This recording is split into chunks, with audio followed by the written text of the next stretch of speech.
అస్సలాముఅలైకుం నమస్తే welcome back to my new video. మీరు తమిళ అయితే చూసుంటారు. ఇండియా నుంచి సౌదీకి రావడానికి ఫ్యామిలీ వీసా.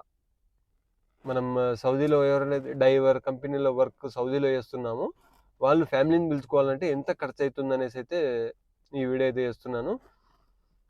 చూడండి, లేట్ చేయకుండా నేను వీడియో అయితే స్టార్ట్ చేస్తాను. ఫస్ట్ ఆఫ్ ఆల్ మనం వీసా అప్లై చేస్తాం సౌదీలో. ఆ సౌదీలో వీసా అప్లై చేసేదానికి మనం ఫోన్లో అయినా కూడా చేసుకోవచ్చు. కాకుంటే మా ఆఫీస్లో వేసుకుంటే మక్తబ్ అంటారు, ఆఫీస్లో వేసుకుంటే వాళ్ళు అరబ్బీ వర్జన్లో అయితే చేస్తారు, తొందరగా వచ్చేస్తుంది. దానికి అయితే ఖర్చు 30 నుంచి 50 రియాల్ అవుతుంది. మన ఇండియన్ మనీ చేసుకుంటే అంచనా వేసుకుంటే 1200 వేసుకోండి, ఒక 1200 రూపాయలు వేసుకోండి, అంతకుండా ఎక్కువ కాదు. ఇంకా మన విఎఫ్ఎస్ అపాయింట్మెంట్ అయితే తీసుకోవాలి. ముందు మనం ఫోన్లోనే తీసుకుంటున్నాము, కాకుంటే ఇప్పుడు మొత్తం సిస్టంలో అప్లోడ్ చేయాలి. మనం పీడిఎఫ్లు ఏవైతే మనం డాక్యుమెంట్స్ ఉన్నాయో పీడిఎఫ్ రూపంలో అప్లోడ్ చేయాలి.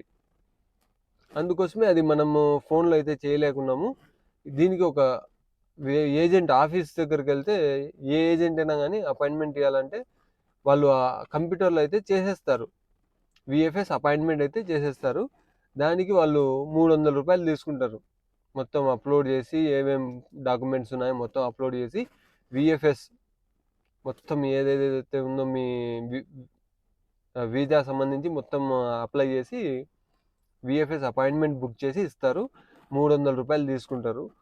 ఇంకా విఎఫ్ఎస్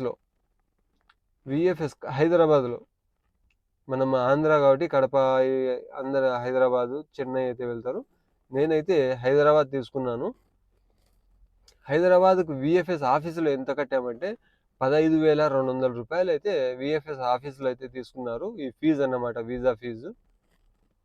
ఇంకా టికెట్ అన్నమాట, ఇండియా నుంచి సౌదీకి. నేను హైదరాబాద్ నుంచి సౌదీ తీసుకున్నాను. నాకైతే 21,000 పడింది. 21,000 ఫ్లైట్ టికెట్ అయితే పడింది. మీకు వర్కింగ్ డేస్ అంటే మనం స్కూల్ ఉన్నప్పుడు అయితే ఎక్కువ అవుతుంది. అంటే స్కూల్ స్టార్ట్ అయిన త్వరలో స్టార్ట్ అయిన తర్వాత ఈ ఈ మూమెంట్లో రావాలన్నా కానీ ఏరియాని బట్టి టికెట్లు అయితే ఉంటాయి. మీరు మీ ఏరియాలో ఏ టికెట్ ఉందో మీరు అంచనా వేసుకోవచ్చు. నాకైతే మొత్తం టోటల్ వచ్చేసి 37,700 రూపాయలు ఖర్చు అయితే వచ్చింది. ఇది ఓన్లీ మనం అక్కడ మనీ ఫీజు కదా, ఫీజు పే చేస్తాం ఆ మనీ మాత్రమే. ఏదైతే మీరు ఛార్జెస్ ఉంటాయి కదా అది వేరే. మళ్ళీ ఛార్జెస్ అంటే ఎలా, ఆటో ఛార్జెస్ ఇవి, హైదరాబాద్ వెళ్ళడానికి మీరు ఇక్కడ నుంచి సపోజ్ కడప అనుకోండి, కడప నుంచి హైదరాబాద్ వెళ్ళడానికి ఆ టికెట్లు, అక్కడ మళ్ళీ ఆటో ఛార్జ్, ఇవన్నీ సపరేట్ అన్నమాట. ఇవన్నీ మీరు లెక్కలోకి వేసుకోవాలి, ఎంత ఖర్చు వచ్చింది ఏమనేది. కొన్ని రానికి హైదరాబాద్కి ఎంత అవుతుంది అనేది అది అంతా సపరేట్ అండి. ఓన్లీ నేను అక్కడ ఎంత మనీ అయితే పే చేస్తామో ఆ మనీ మాత్రమే చెప్పాను. మొత్తం వచ్చేసి 37,700.